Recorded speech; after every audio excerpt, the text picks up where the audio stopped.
नमस्कार बच्चों, आज मैं आपको एक और नई कहानी सुनाऊंगी जिसका नाम है बोना बहादुर। बहुत समय पहले किसी गांव में बालू अपने माता पिता के साथ रहता था। बालू बहुत बोना था और क्योंकि उसका घर जंगल के बहुत पास था, इसलिए उसके माता पिता उसे कभी अकेला नहीं छोड़ते थे। उन्हें डर था कि कहीं कोई जानवर उसे खा ना जाए। लेकिन बोना होने के बावजूद बालू बहुत ही चालाक और बहादुर था। वो हमेशा उनसे कहता, पिताजी मैं बोना हूँ पर किसी से कम नहीं हूँ। बालू के पास एक छोटी सी तलवार थी जिससे वो रोज अभ्यास किया करता था। मेरी तलवार के रहते कोई मेरा कुछ नहीं बिगाड़ सकता। एक दिन बालू अपने माता पिता के साथ तांगे पर कहीं जा रहा था कि तभी उनके सामने बहुत बड़ा और भयानक राक्षस आ गया। उसके सिर पर एक बहुत बड़ा सींग था। 1 2 3 3 इंसान, आज तो मजा ही आ जाएगा।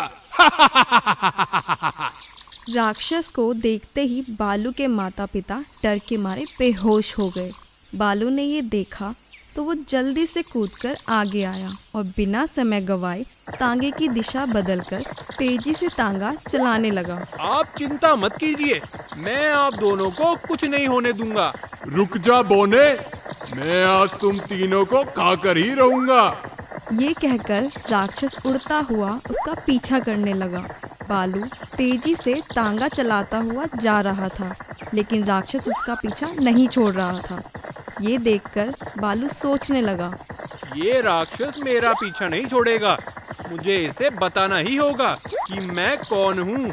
ये सोचकर उसने टांगा रोका।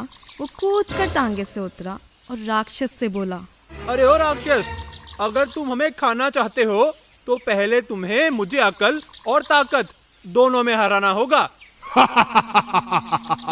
तुम छोटे से इंसान, तुम मुझे ताकत में क्या हराओगे? और तुम इतने छोटे से तो हो, तो तुम में अक्ल भी छोटी सी ही होगी। इसलिए मुझे तुम्हारी सारी शर्तें मंजूर हैं। ठीक है, तो ये बताओ, अगर तुम अपने माता पिता के साथ एक जंगल के रास्ते से जा रहे हो और तुम्हारे सामने एक सींग वाला राक्षस आ जाए तो तुम उससे बचने के लिए क्या करोगे? ये तो बहुत ही आसान सवाल है। मैं उस राक्षस का सींग तोड़ दूंगा, क्योंकि सींग वाले राक्षसों की ताकत उनके सींग में होती है। और सुनो, राक्षसों के दांत देखने में मजबूत लगते हैं, जबकि असल में वो बहुत कमजोर होते हैं। अच्छा।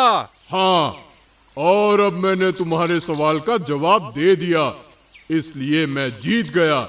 चलो अब ताकत का मुकाबला करते हैं। और रुको बड़बोले राक्षस, तुम जीत कर भी हार गए और मैं हार कर भी जीत गया। क्या मतलब? मतलब हार कर जीतने वाले को बालू कहते हैं। ये कहकर बालू जल्दी से अपने टांगे पर चढ़ा और फिर कूदकर उसने अपनी तलवार से एक ही झटके में राक्षस का सींग काट दिया। तुमने मुझे बेवकूफ बनाया। ये कहकर राक्षस धुआं बनकर उड़ गया। तभी बालू के माता पिता भी बेहोशी से जाग गए। बेटा बालू, तुम ठीक तो हो? उस राक्षस ने तुम्हें नुकसान तो नहीं पहुंचाया? नहीं पिताजी, वो राक्षस तो धुआं हो गया। इसके बाद बालू ने उन्हें सारी बात बताई कि किस तरह उसने राक्षस को अपनी अक्ल और ताकत दोनों के इस्तेमाल से हराया। यह बात सुनकर बालू के माता पिता बहुत खुश हुए। बालू, तुमने सही कहा था। तुम बौने जरूर हो, पर किसी से कम नहीं हो। तुम हमारे बोना बहादुर हो। बालू के पिताजी को ये नाम बहुत अच्छा लगा। उन्होंने बालू से कहा, बालू, तुम्हारी बहादुरी को देखते हुए आज से मैं तुम्हारा नाम बौना बहादुर रखता हूँ। इस तरह बालू ने उस राक्षस को भी हराया और उसे उसका नया नाम बोना बहादुर भी मिल गया। तो बच्चों, इस कहानी से हमें यह शिक्षा मिलती है कि छोटा या बड़ा होने से कुछ नहीं होता।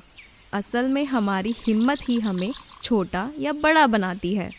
दोस्तों, अगर आपको ये वीडियो पसंद आया हो तो इसे लाइक करें, चैनल सब्सक्राइब करें और हमारे कार्टून शोज सबसे पहले देखने के लिए बेल आइकन दबाना ना भूलें।